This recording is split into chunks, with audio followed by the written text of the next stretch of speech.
आपकी कंपनी की वैल्यूएशन क्या है, लास्ट ईयर सेल्स क्या थी, कितनी बड़ी मार्केट है इस सेगमेंट में। इस तरह के दोस्तों सवाल आपने अक्सर सुने होंगे एक फेमस रियलिटी शो जिसका नाम है शार्क टैंक इंडिया। नमस्कार दोस्तों, मैं हूं अंकुर गोस्वामी। आज आप सबका स्वागत करता हूं टर्म्स जो कि यूज किए जाते हैं, terms used in shark tank series 3 में। आज हम बात करेंगे कुछ स्पेशल टर्म्स की जो शार्क टैंक में अक्सर यूज करते हैं। सबसे पहला है ब्रेक इवन पॉइंट। इसका मतलब होता है ब्रेक इवन पॉइंट वो स्टेज है जब कंपनी के टोटल रेवेन्यूज उसके टोटल कॉस्ट के बराबर हो जाता है, ना प्रॉफिट ना लॉस।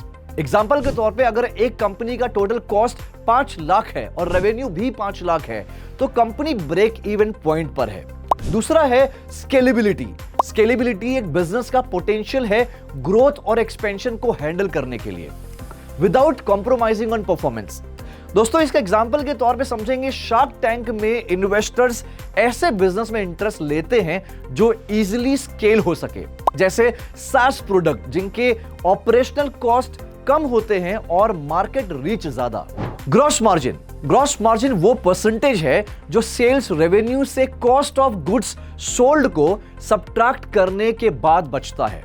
एग्जाम्पल, अगर एक प्रोडक्ट 100 रुपए में बेचा जा रहा है और उसका कॉस्ट 40 रुपए है तो ग्रॉस मार्जिन 60 रुपए होगा। नेक्स्ट है दोस्तों नेट प्रॉफिट। नेट प्रॉफिट वो अमाउंट है जो ऑल एक्सपेंस को सब्ट्रैक्ट करने के बाद बचा होता है। एग्जाम्पल के तौर पे अगर एक कंपनी 10 लाख रुपए का रेवेन्यू जनरेट करती है और टोटल एक्सपेंस 7 लाख रुपए है तो नेट प्रॉफिट 3 लाख रुपए होगा। एक बहुत ही ज्यादा फेमस, बहुत ही कॉमन टर्म है जो मैंने शायद पहले भी सीरीज में बताया है, एबिटा यानी EBITDA। एबिटा का फुल फॉर्म है दोस्तों earnings before interest, taxes, depreciation and amortisation. Example है, एबिटा को प्रॉफिटेबिलिटी मेजर करने के लिए यूज किया जाता है, ऑपरेशनल एफिशिएंसी को समझने के लिए इंटरेस्ट और टैक्स लायबिलिटी को एक्सक्लूड करते हुए। नेक्स्ट टर्म भी बहुत ज्यादा डिमांडिंग और बहुत ज्यादा कॉमन है जिसे हम कहते हैं बूटस्ट्रैप। आपने सुना होगा बहुत सारी कंपनीज, बहुत सारे पार्टिसिपेंट्स बोलते हैं कि सर हमारी जो कंपनी है वो बूटस्ट्रैप पे है। तो बूटस्ट्रैप का मतलब होता है ये वो प्रोसेस है जिसमें स्टार्टअप अपने बिजनेस को सेल्फ फंडिंग से स्टार्ट और ग्रो करता है बिना एक्सटर्नल फंडिंग के। एग्जाम्पल के तौर पे बहुत सारे ऐसे एंटरप्रेन्योर होंगे जो अपने इनिशियल सेविंग को यूज करके बूटस्ट्रैपिंग करते हैं जिससे उन्हें अपने बिजनेस पर पूरा कंट्रोल मिलता है। नेक्स्ट है दोस्तों MVP, मिनिमम वायबल प्रोडक्ट। इसका मतलब होता है ये वो इनिशियल वर्जन ऑफ प्रोडक्ट है जो मिनिमम फीचर्स के साथ लॉन्च किया जाता है मार्केट में to validate the market demand. Example के तौर पे एक एंटरप्रेन्योर ने एक ऐप का MVP लॉन्च किया जो सिर्फ कोर फंक्शनैलिटी प्रोवाइड करता है। यूजर्स के फीडबैक के बेसिस पे फर्दर इंप्रूवमेंट्स होते हैं। नेक्स्ट है दोस्तों life time value. Life time value का मतलब होता है वो टोटल रेवेन्यू जो एक कंपनी को एक कस्टमर से उसकी लाइफ टाइम में मिलता है। एग्जाम्पल के तौर पे अगर एक कस्टमर हर साल 10,000 रुपए स्पेंड करता है और 5 साल तक लॉयल रहता है तो LTV 50,000 होगा। नेक्स्ट है दोस्तों इंटेलेक्चुअल प्रॉपर्टी। इंटेलेक्चुअल प्रॉपर्टी मतलब एक IP होता है, ये IP लॉ भी होता है। ये वो लीगल राइट्स है दोस्तों जो आपके यूनिक प्रोडक्ट, सर्विसेज, आइडियाज या इन्वेंशंस को प्रोटेक्ट करते हैं। शार्क टैंक में अगर किसी एंटरप्रेन्योर का यूनिक प्रोडक्ट है तो शार्क इस बात का ध्यान रखते हैं कि उसके IP राइट्स सिक्योर हो सके। नेक्स्ट है कैप टेबल। कैप टेबल का मतलब है ये कैपिटलाइजेशन टेबल एक डॉक्यूमेंट है जो कंपनी के ओनरशिप स्ट्रक्चर और इक्विटी को डिस्ट्रीब्यूशन को लिस्ट करता है। एग्जाम्पल, शार्क टैंक में शार्क्स कैप टेबल चेक करते हैं to understand the existing share holder और ओनरशिप डिस्ट्रीब्यूशन। नेक्स्ट है दोस्तों इक्विटी डाइल्यूशन। इक्विटी डाइल्यूशन वो प्रोसेस है जिसमें न्यू शेयर्स इशू होने पर एग्जिस्टिंग शेयर होल्डर का ओनरशिप परसेंटेज रिड्यूस हो जाता है। एग्जाम्पल, अगर कंपनी न्यू फंडिंग राउंड में एडिशनल शेयर इशू करती है तो एग्जिस्टिंग शेयर होल्डर का जो इक्विटी है वो डाइल्यूट हो जाएगा। दोस्तों नेक्स्ट आपका टर्म है वैल्यूएशन कैप।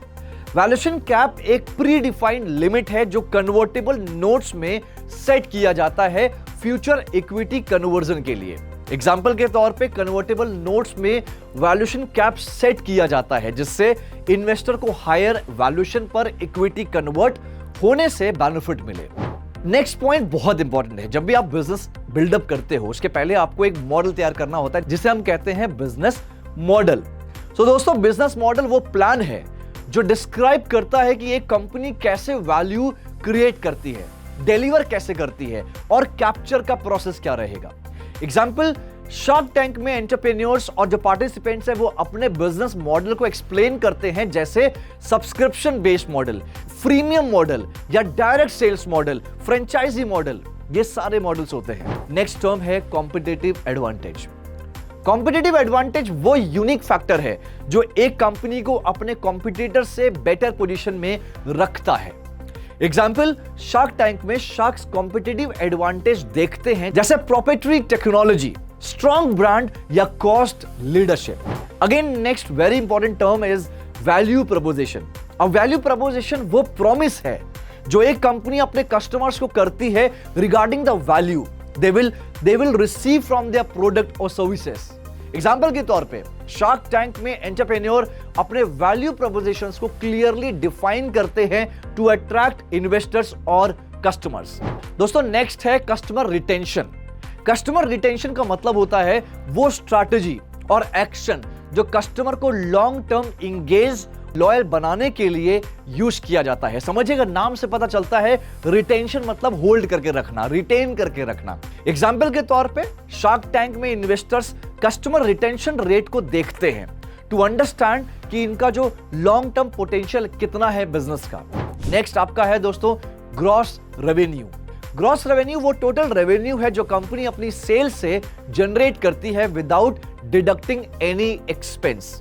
एग्जाम्पल के तौर पे शार्क टैंक में एंटरप्रेन्योर्स ग्रॉस रेवेन्यू को हाईलाइट करते हैं to show their sales performance.